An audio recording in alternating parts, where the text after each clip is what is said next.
Alright guys, in this video we're going to be talking about Evan Engram because he went absolutely off in this game. I understand the offense was pretty bad, but one of the takeaways from this, at least that was good offensively, was that Engram emerged and finally had that game we've been waiting for.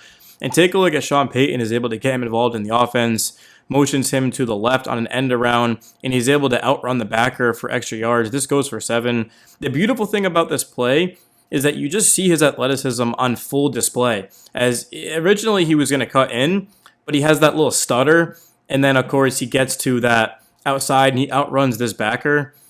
And it's just a thing of beauty, man. This was not designed, obviously, to get all the way down to the out-of-bounds line. You want to catch it right, and then you want to cut in right here and follow your blockers. But as you guys are going to see, the Broncos have 2 players blocking the same guy.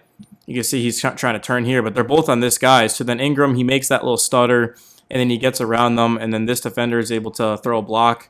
As you guys can see, watch, he throws a little block, gets around him, stays in bounds, and then, of course, does take a little bit of a hit, protects himself. I'm glad that Engram eventually kind of got out of bounds here. You know, when he's running the sideline, he could stay in here and try to fight for yardage, but, you know, just it's a 7-yard play. Just get out of bounds and stay healthy, which I like. I didn't actually see his route. I was focused on Bo Nix. I'm so used to focusing on the quarterback. We're doing Engram in this one. Okay, yeah, really good move, man. Working against the linebacker. Watch this little hezzy. Ready? See this little hezzy? He fakes inside, and then he fakes up the field, and then he runs. This is an awesome. This is going to work 9 times out of 10 against a linebacker, especially. He actually fakes 2 different routes here. He fakes sort of the slant, gets him off balance, and then he looks like he's up the field, but then he's able to get out, give Bo Nix a target. It's a big game, man. Moves the chains, more importantly, for Denver. Bo Nix has not thrown the ball down the field. Even like this seems basic, but Bo Nix just hasn't been doing this, and it's not his fault. It's Sean Payton for what he's scheming up. Look at Bo Nix just slinging it down the field at will. If you were to watch this video without seeing the game, you would have been like, oh my God, the Broncos look awesome. They didn't. They looked far from it. This was one of the worst games that they've played with Bo Nix.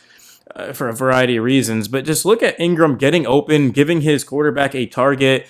He's on the move, he's open. Nick's going through his progressions. It's just nice and easy, puts it right on the money.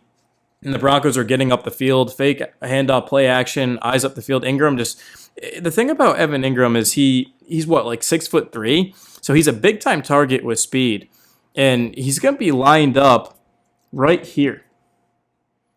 Of course, so he's inside. And watch him just get out, and he just shakes his defender because everyone is sort of trying to get inside leverage because he's so fast. See, this defender is getting turned around. So Engram is going to make it so that way he's able to get up the field and give his young quarterback a spot to throw the ball. And Bo Nix, this isn't the best throw in the world by any means. It's a little bit high, but Engram comes down with it, catches it, and it's another first down. Basically, everything Engram is catching to this point is past the sticks or he's running after the catch. And yeah, it's just awesome, man. You love to see it. And a couple of these plays as well here. We talked about this replay of it.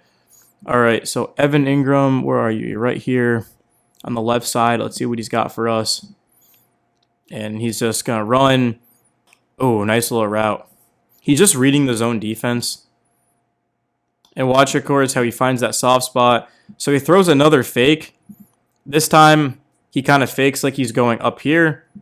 But, of course, this receiver's going there, so that would have been a disaster. But once he gets to this spot, then he comes inside, and he gives Bo Nix a clear lane to throw him to, and the ball's going to be, like, right here. And watch this.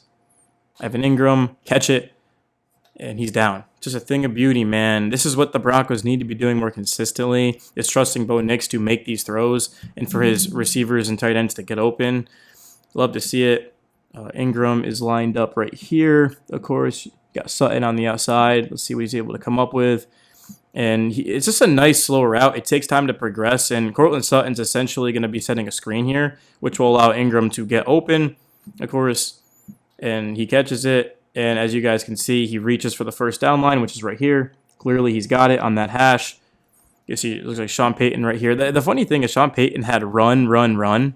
I can't write, but they're supposed to be exclamation point. Just pretend they are. And the Broncos didn't run the ball. I think they averaged 3 yards per carry. It's just this was just a bad game, man. I mean, yeah, they won. Cool. I'm happy. But it doesn't feel like a win. But it certainly felt like a win if you're Evan Engram, because we've been waiting for him to have this game, and it finally happened.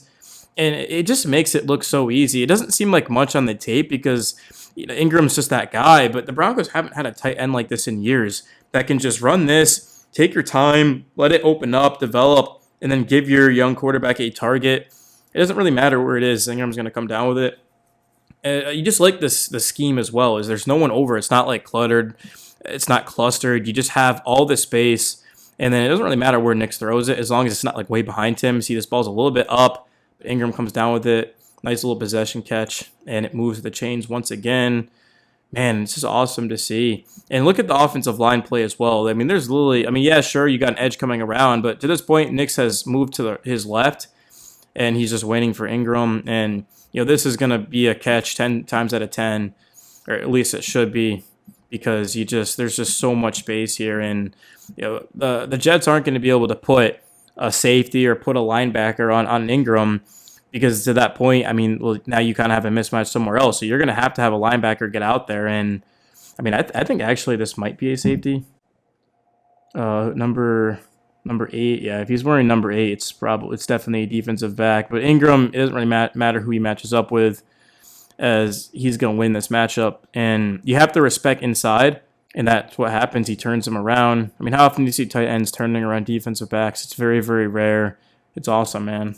Number 8 is Andre Cisco. So, yeah, I just looked up who that is. It's Cisco, former Jaguar. So, yeah, on this play, Ingram is going up against a safety. This is Andre Cisco, former Jaguar, which makes this even more impressive, as he's able to just turn him around, get him lost, give him a map. First down, let's go. I don't think that the numbers necessarily tell the full story in this game, because Ingram had 6 targets, but he had 6 targets last week. He had 7 before that. Even though he had that touchdown against the Eagles, even though he did have, again, 4 catches against the Bengals, this was the one where I genuinely felt like Ingram was being involved in the offense as a focal point, and they were trying to get him the ball at all cost. And they started to realize, and when I say they, as in Sean Payton, that Ingram is just a weapon. It doesn't matter who's on him. He's going to be able to make something happen.